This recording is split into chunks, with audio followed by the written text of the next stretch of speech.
प्यारे बहनों और भाइयों, मेरा नमस्कार स्वीकार हो। देखिए, आज हम आपके लिए ज्योतिष की श्रृंखला में बताएंगे कि 12 भावों में केतु का क्या फलादेश होता है। ध्यान देकर के सुनिए कि जिस जातक के लगन में केतु हो, उसके बंधु बांधव उससे परेशान रहते हैं, उसका मन सदैव अशांत रहता है, वह दुर्जनों से भयभीत रहता है, यानी दुष्ट व्यक्तियों से।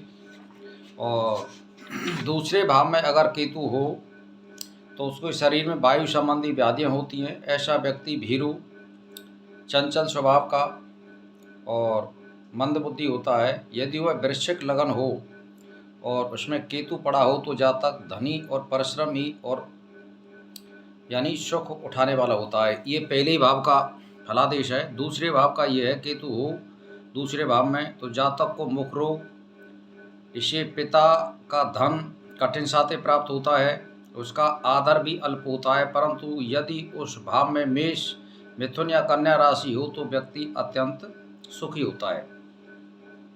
तीसरे भाव में केतु हो तो जातक शत्रुओं का नाश करने वाला, धन भोग ऐश्वर्य का भोग करने वाला, उसके दिल में अकारण ही चिंता बनी रहती है, वह उससे पीड़ित रहता है और भूतों प्रेतों का भक्त ऐसा जातक बकवासी और चंचल स्वभाव का होता है। चौथे भाव में केतु होने पर जातक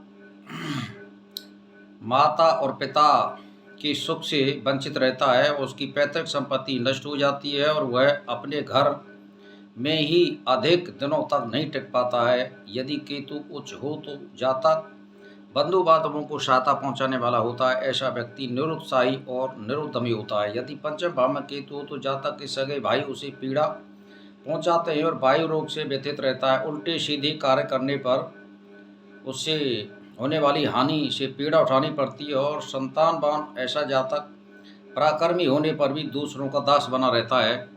अब ऐसा छठे भाव में केतु होने पर मामा द्वारा मान हानि होती है, चौपाई आदि के पालन में उसे सुख मिलता है, वह मन का संकीर्ण होता है। ऐसा जातक झगड़ालू, भूत प्रेत जनित रोगों से रोगी और सुखी और निरोगी और मितव्ययी होता है।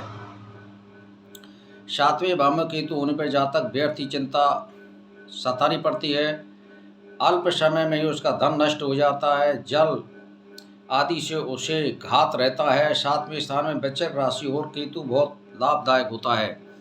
जिस जातक के आठवें स्थान में केतु हो तो बवासीर आदि रोगों से पीड़ित रहता है और वाहन आदि से गिरकर उसकी मृत्यु हो जाने का उसे भय रहता है। एक्सीडेंट का योग बना रहता है। ऐसा जातक दुष्ट बुद्धि, तेजहीन और स्त्री द्वेषी और चालाक होता है। यदि आठवें भाव में केतु वृश्चिक, कन्या और मेष राशि का हो तो उस जातक की संपत्ति बढ़ती है। अब ऐसा नवे भाव में केतु उन पर जातक भाग बढ़ाने वाला होता है, उसका दुख दूर हो जाता है। नीच कर्मरत पुरुषों से उसका धन बढ़ता है, उसे अपने भाइयों से सदैव भय बना रहता है। वह परोपकारी अथवा दान भी करता है तो भी लोग उसकी हंसी उड़ाते हैं। दसवें भाव में केतु होने पर जातक भाग्यवान, कष्टमय जीवन व्यतीत करने वाला, उसे पिता का सुख नहीं के बराबर होता है। और यदि नौवें स्थान में कन्या वृश्चिक, 10वें स्थान में कन्या वृश्चिक राशि हो तो केतु शत्रुओं का नाश करने वाला होता है। 11वें स्थान में केतु होने पर जातक सभी प्रकार का लाभ देता है। ऐसा व्यक्ति भाग्यवान, विद्वान, उत्तम गुणों से पूरित और तेजस्वी होता है। उसकी संतान अभागी तथा उदर रोगी रहती है।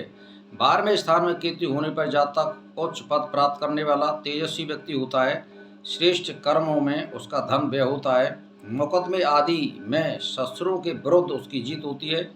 ऐसा जातक गोपेंद्रिय तथा नेत्र रोगों से व्यथित रहता है। चंचल, बुद्धिमान, ठग, धोखा देने वाला, सभी लोगों का परसंदेह करने वाला होता है। तो भाई और बहनों, ये मैंने केतु का 12 भावों का फलादेश किया है, सूर्य से लेकर के केतु तक। तो मैंने 9 ग्रहों का वर्णन कर दिया है। अब मैं आगे आपके लिए किस राशि में किस ग्रह का क्या फलादेश होगा, कल से उसको मैं आरंभ करूंगा। तो कल मैं आपके लिए फिर सूर्य का फलादेश बताने वाला हूं कि किस राशि में सूर्य लगन में क्या फल देता है। इस हिसाब से तो आप अपनी कुंडली का अवलोकन करें या कराएं, या जानने की कोशिश करें अपनी कुंडली का अवलोकन करा करके, तो अपने भविष्य को जान सकते हैं और सुरक्षित रह सकते हैं। आचरण करिए और आचरण कराइए। इसी के साथ मेरा नमस्कार स्वीकार हो।